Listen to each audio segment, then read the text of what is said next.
वहां जाकर के मना करते हैं कि हमारा भगवान से कोई लेना देना नहीं।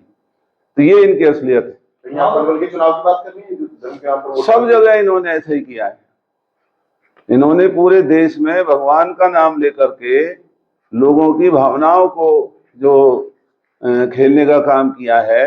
राजनीतिक सभाओं में मंदिरों के पुजारियों को बिठा करके, आज भी इनकी सभाओं में जो मंदिरों के पुजारी बैठते हैं, उन मंदिर के पुजारियों के लिए भी बहुत बड़ा उल्हाना है, और इस सरकार के लिए कि अगर स्टेज पर बिठाना है सभी धर्मों के जो उनके गुरु हैं उनको बिठाएं। इस देश में संविधान है, सबको अपना अधिकार है, लेकिन देश के अपनी विफलताओं को छुपाने के लिए भाजपा की ये सरकार नहीं, सर्कस जो ये धंधा कर रही है, ये लोगों की समझ में आ रहा है। राहुल गांधी जी आए, दिया अपने साथ मीटिंग की, संसद सृजन को लेकर चर्चा हुई, तो कब तक हरियाणा को उम्मीद करते हैं संगठन मिल जाएगा? अब संगठन बनने का रास्ता उन्होंने प्रशस्त किया है और बहुत जल्दी ही संगठन आएगा। हाँ, तो इस समय सीमा में हमारा जो संगठन है वो बनकर के आप लोगों के सामने आएगा।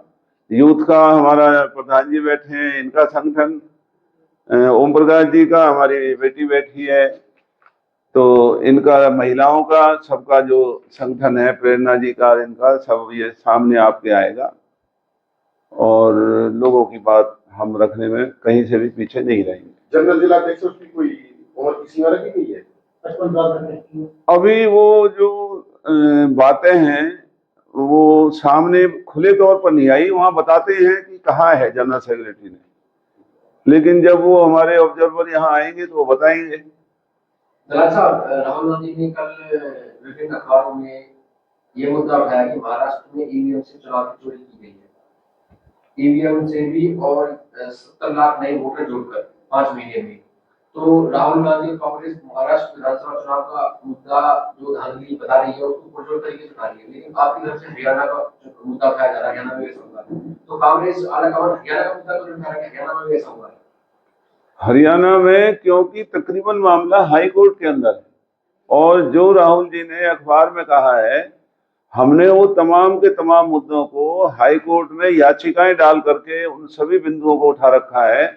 और क्योंकि मामला कोर्ट के विचाराधीन है, इसलिए उस पर अब कोई टिप्पणी करना राहुल गांधी जी का वो बनता नहीं।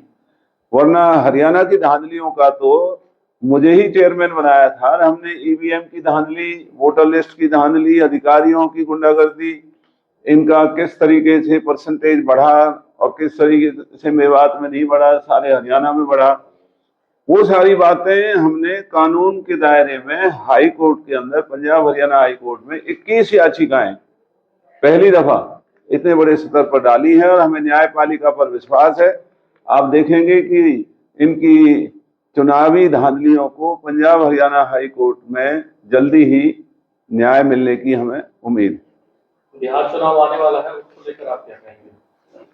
अगर जो तैयारियां वहां चल रही हैं और चुनाव आयोग अगर बीजेपी के हाथों में नहीं खेला, तो वहां पर जो चुनाव का नतीजा वो लोगों का जनमत का होगा, लोगों का फैसला बीजेपी के खिलाफ होगा।